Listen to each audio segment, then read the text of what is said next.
In our slow but steady march through the Gospel of Matthew, we now find ourselves at chapter 10 and verses 5 through 16. I am going to read this longer portion from the King James Bible.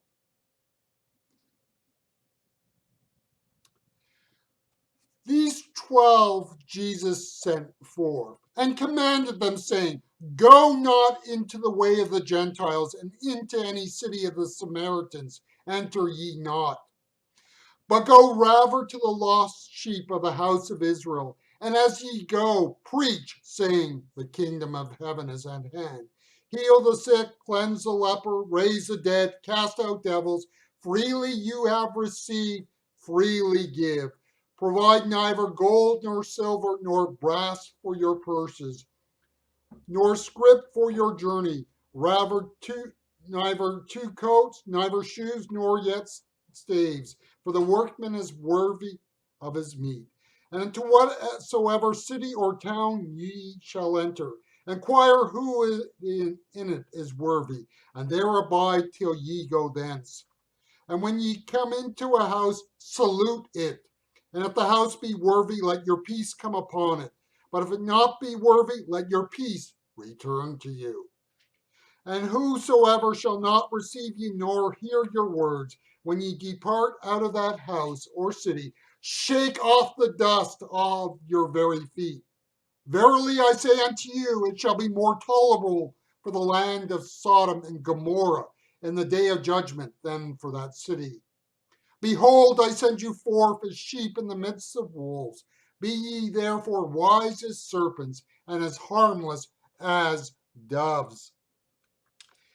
The Christian faith, my opinion, is at the greatest peril from those within the church, not from those outside the church. We are not referring to those nefarious plans to compromise the gospel. The danger is often from those who are well-meaning but misguided. In this passage, we have Jesus, well, we could say, kicking out the fledglings from the nest. Jesus is empowering his apostles to do ministry in his name. He is doing that with the expectation that they will achieve great things. He is also doing this knowing that not everyone will welcome them. Jesus would not fall into the trap of saying, if you are for me and go in my power, you will be received and successful. You see, there was much that they would do, but it would also not be done without conflict. It can be easy to sell the following of the call of God as a call to a life of success. Jesus sent the apostles out to the lost sheep of Israel. That says in Matthew 10:6 in the NIV. They were not sent to the Gentiles or to the Samaritans, but to those who were Jews. Here is another point that gets missed in the church. One of the great needs in every generation is to go to the lost sheep. They may be on the front pew every Sunday morning. They may teach Sunday school class, or they may even be an elder in the church.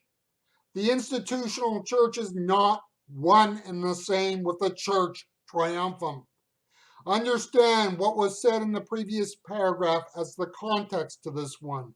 The lost sheep in the church will not always be appreciative when they are seen as lost sheep.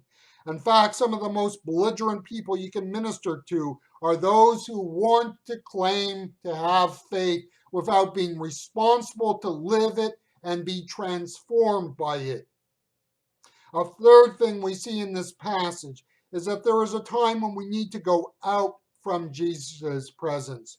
The apostles had more to learn from Jesus, but in a sense, they would not be able to learn until they began to have some practical and personal experience to view and experience Jesus' teaching. Now, I'm going to be here a little bit vague purposefully, for we do not need to be precise here. It was going out there in Jesus' name which would expose them to something new. It was an opportunity for them to explore, to think, and to begin to experience what ministry was about. They could then take that experience and come back and learn more in the presence of Jesus. The church and the life therein are not to be a retreat from the world. Our time we spend in Jesus in private is not an escape from the world.